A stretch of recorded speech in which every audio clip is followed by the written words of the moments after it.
Welcome to Ethos Effect podcast. Welcome to the Ethos Effect podcast. After building and learning from failures, We discovered our ethos and leveraged it to scale, sell, and build again our seven-figure businesses. whether you're starting out or leveling up. This podcast is your source for innovation and lasting impact. I'm Donovan Ryckis with Ethos Benefits. This next series is going to be a little bit different than our typical podcast. I'm going to be interviewing some of the Ethos Benefits team. And that's because we recently were awarded the Benefits Pro Luminaries Award. That award is all about humanizing employee benefits, doing the day-to-day stuff, helping people navigate care, get it affordably as well. So without further ado, please enjoy these interviews and meet the Ethos team. Today we have on Patrick Ansara, who is an account executive at Ethos. Welcome, Patrick. Thank you. Glad to be here.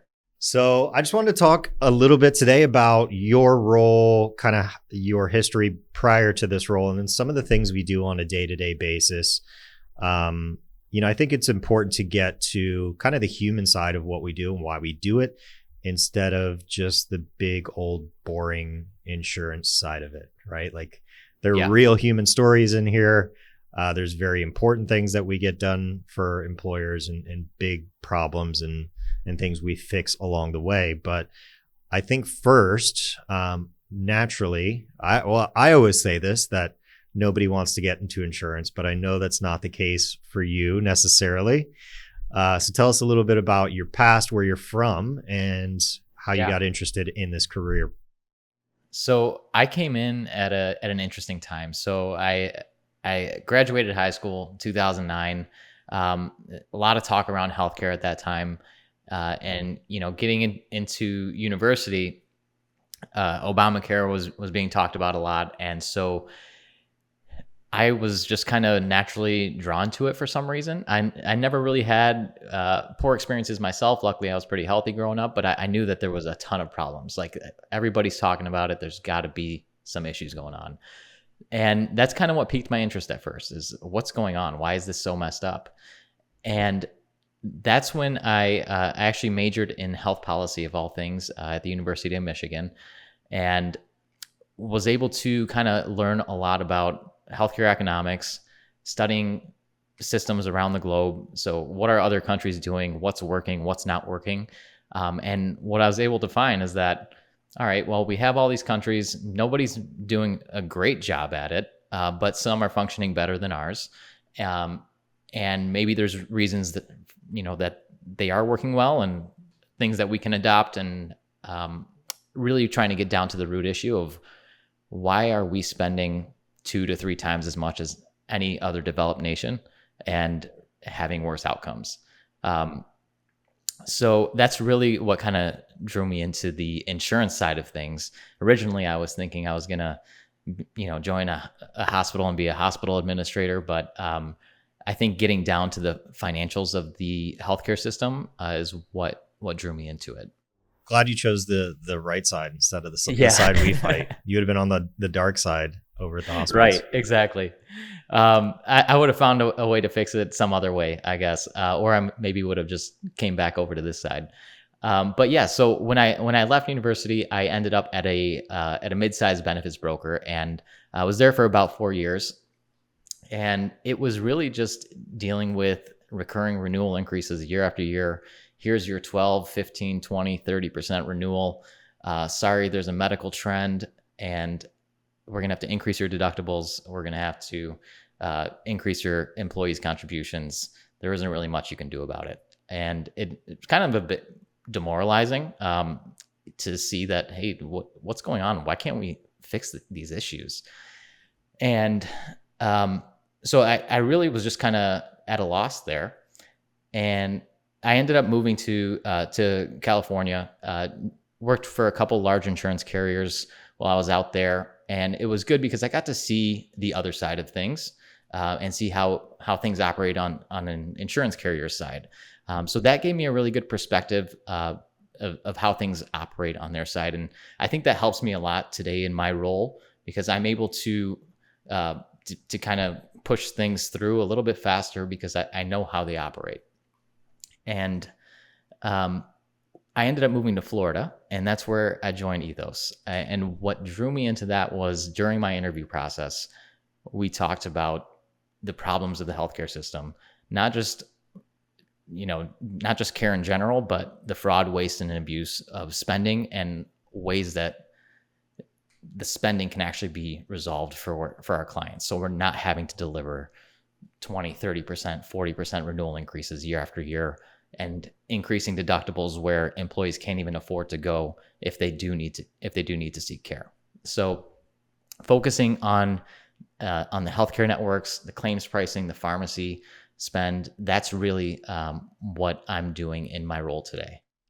And so I remember this process, and correct me if I'm wrong, but I believe really you were interviewing also like not exclusively with benefits agencies. And I imagine it was partly due to your history and just realizing like, all right, if that is the process, just passing those increases, like that's not really, I can't imagine that's something you wanted to jump back into. So I think you were looking at like more administrators and like other parts of the industry you could be involved with. Exactly. Yeah. So I was interviewing with other parts of the industry. So again, other insurance carriers, also looking at third-party administrators.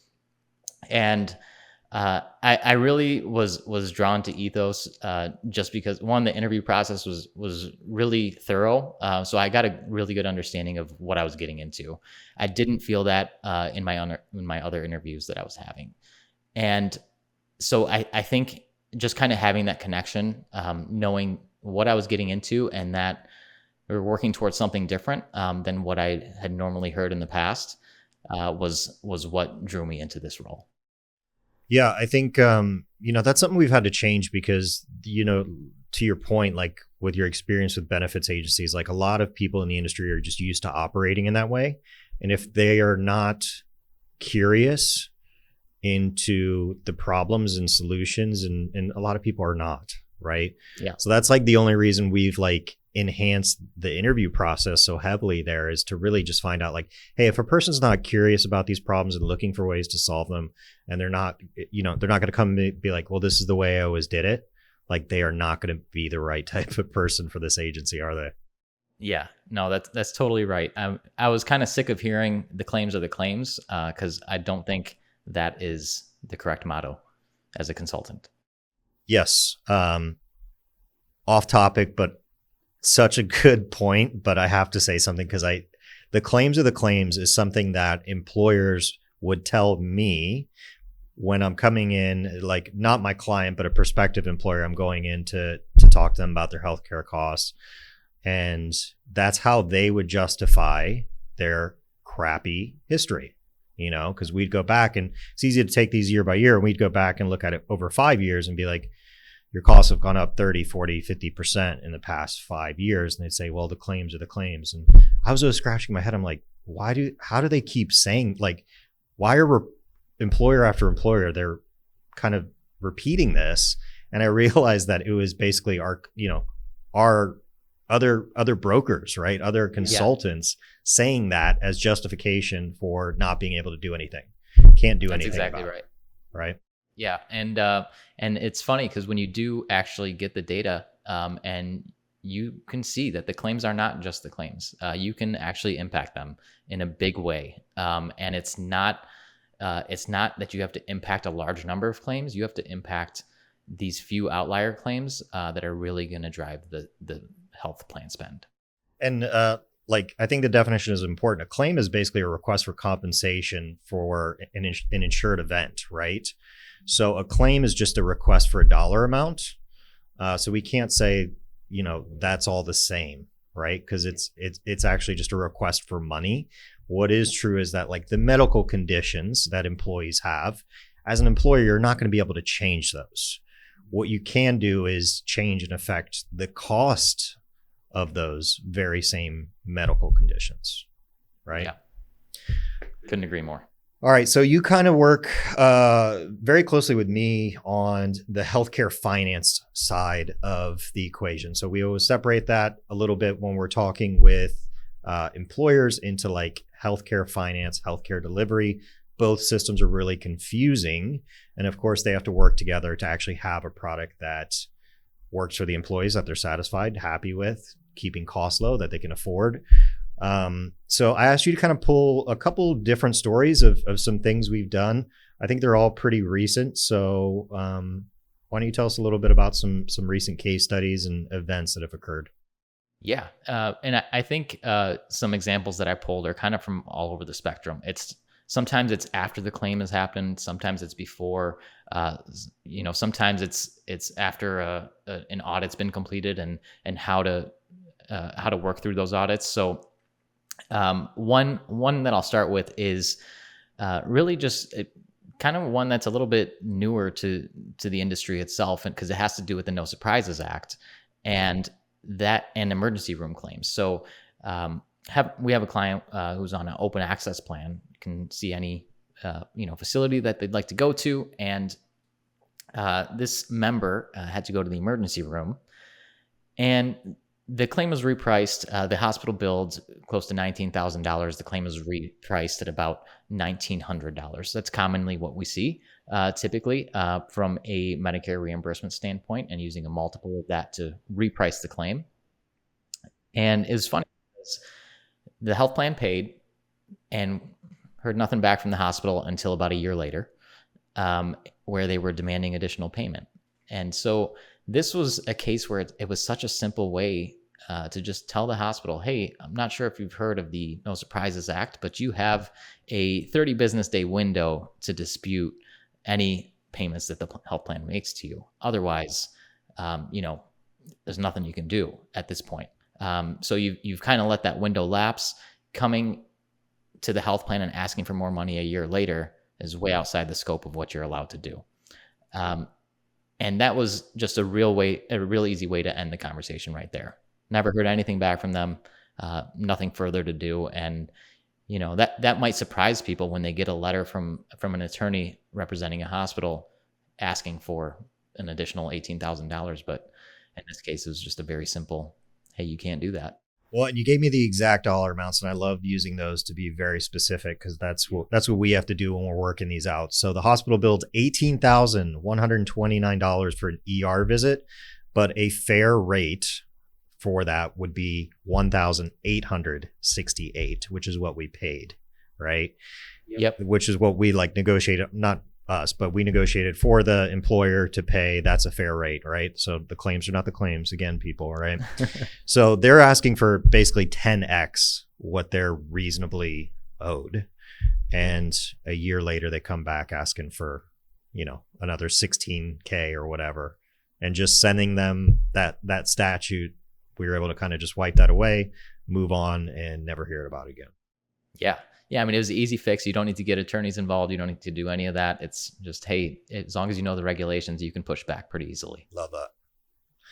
Cool. Tell us about, are we going to get into aggregate reimbursements? Yeah, that was a fun one. Aggregate claims are something I don't recommend having to go through, but sometimes you have to. And it's a lengthy process. Typically, when a health plan hits their aggregate claim liability, after the plan year ends, there's a 3 to 6 month audit that needs to be completed, reconciling all the different claims. And there's a lot of conversations between the third party administrators, pharmacy benefit managers, et cetera. So it's a lengthy process, but at the end of it, you get a nice detailed audit that really is your check to make sure that, hey, did all the parties do their job? And is our client receiving all the money that they're entitled to? And so you can't really just rely on all the parties to do everything correctly. You have to read through those audit results and make sure that a fair reimbursement was sent out. And in this case, so our client in this case, the initial reimbursement they received was about $33,000. So it's $33,345 for the exact number. And when I was going through the audit, I noticed that there was $15,500 deducted for a lack of drug rebate information, and then an additional about $2,700 deducted for a lack of reporting on some claims. And so we appealed that audit.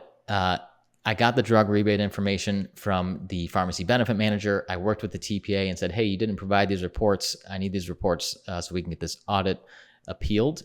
And then in turn, just by getting those additional reports, did not take long to do, resulted in a 51% increase in their aggregate reimbursement. So they were getting what they were entitled to receive. And so that again is just, you have to know to look out for it, but once you look out for it, it's a pretty easy thing to resolve. It's a great example because obviously the group already didn't have a great year in their healthcare plan. If they're hitting that aggregate limit, those are supposed to almost never happen, right? So they got kind of unfortunate there, but going through that process, you at least made sure they're getting back everything they're owed from the protections of their contract. So awesome. Yeah. Another story I have is kind of more relating to how you can impact claims before they happen. So this is one. There was somebody who actually had a spider bite and needed finger amputations. Went to the ER, had all that done.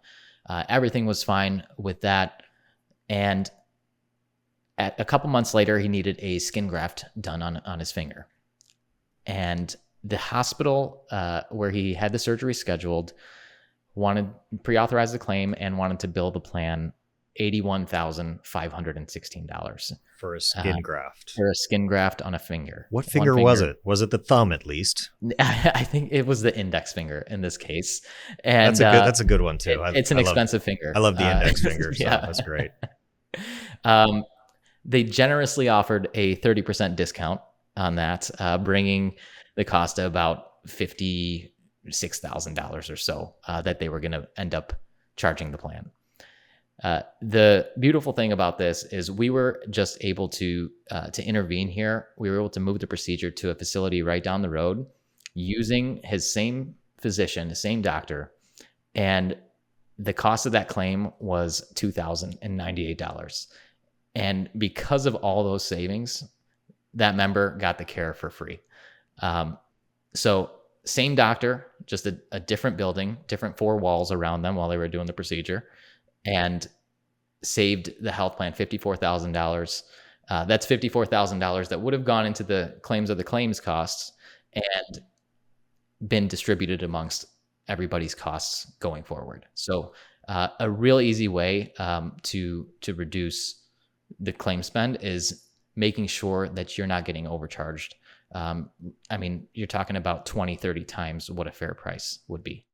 I mean, for $54K, I'd expect like a half bionic index finger. You know what I mean? Like I want a motorized, replacement or something. Something special. I want to be like Iron Man. That's pretty wild. And I love those stories because that's a great example of like the win-wins we create. So like the common thought for employers is like, hey, if we're going to decrease our company healthcare cost, how have they dealt with that in the past, right? They pass it on to the employees. And that's the perfect example of how just like responsible accounting of those claims can create the win-win, right? He paid $0 for a skin graft. We got the appointment set up for him. It's right down the road. He didn't have to go into the hospital, right? He just went into the surgery center, used the same doctor he wanted, paid nothing. The plan paid $2K, right? Amazing. Yeah. It's, it's happy all the way around. Our client's happy, and so is the member. So that's definitely a great story. And that process, I think it's important. You're kind of bouncing back and forth between, I guess, the hospital, the member, the TPA.